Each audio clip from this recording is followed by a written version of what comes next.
জীবনে কিছু করে দেখাতে হলে আকাশের সেই সীমা ছুঁতে হবে যে সীমা ছোঁয়ার কথা আপনি কখনো ভাবতেও পারেন না।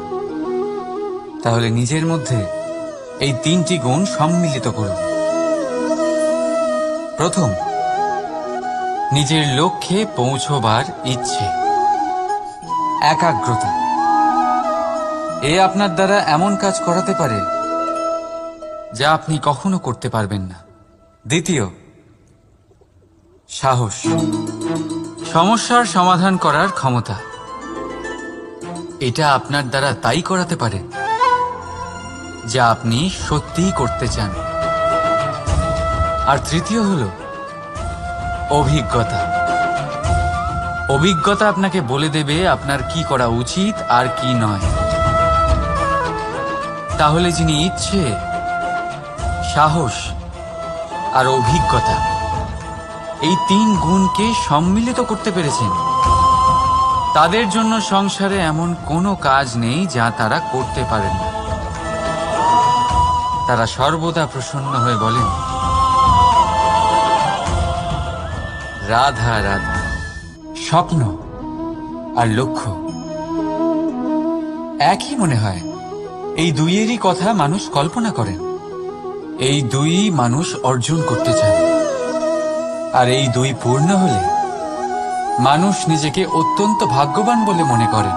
কিন্তু এই দুইয়ের মধ্যে পার্থক্য আছে। পার্থক্য এই যে স্বপ্নের জন্য বিনা পরিশ্রমের ঘুম দরকার হয়, আর লক্ষ্যের জন্য বিনা ঘুমের পরিশ্রম। যে ব্যক্তি ঘুমের মধ্যে স্বপ্ন দেখতে থাকেন, জেগে ওঠার পর তার হাত খালি থেকে যায়। আর যে ব্যক্তি পরিশ্রম করেন, শয়নকালেও তার হাত তার লক্ষ্যেই থাকে।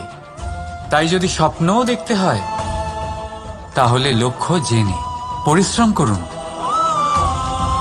আর ভালোবেসে বলুন, রাধা রাধা। ইচ্ছে, সিদ্ধান্ত আর নিশ্চয়তা, এই শব্দগুলো আমরা আমাদের জীবনে অনেকবার শুনেছি, তাই না? জীবনে অনেক সময় অনেক কিছু পেতে খুবই ইচ্ছে করে, কিন্তু শুধু ইচ্ছে হলেই কি সবকিছু পাল্টায়? সবকিছু পাওয়া যায়? অনুর্বর জমিতে বাস করা ব্যক্তির মনে ইচ্ছে হয় যেন সে শীতল জল পায়, কিন্তু সে পায় না। যে এক কুয়ো খোঁড়ার সিদ্ধান্ত নিয়েছে, সে মাটি খোঁড়ার জন্য কোদাল অবশ্যই পেয়ে যায়। আর যে নিশ্চিত করে নিয়েছে, সে দেরি করে হলেও সেই শীতল জল অবশ্যই পেয়ে যায়। তাই জীবনে কেবল ইচ্ছে করবেন না, সিদ্ধান্ত নিন আর তারপর নিশ্চিত করুন, সব পেয়ে যাবেন। আর ভালোবেসে বলুন, রাধা রাধা। প্রদীপ জ্বালানোর কাজ বড়ই আনন্দদায়ক। উজ্জ্বলতার এই শিখা যেন আত্মার মধ্যে গিয়ে মনে উল্লাস ভরে দেয়।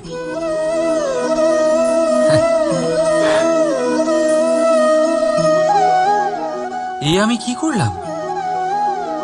আমি একে নিভিয়ে দিলাম, অথচ এই দিয়েই আমি অন্য প্রদীপগুলি জ্বালিয়েছিলাম। কারণ যতক্ষণ এই শিখা অন্য প্রদীপগুলিকে জ্বালাচ্ছিল, ততক্ষণ এই নিজেও জ্বলছিল।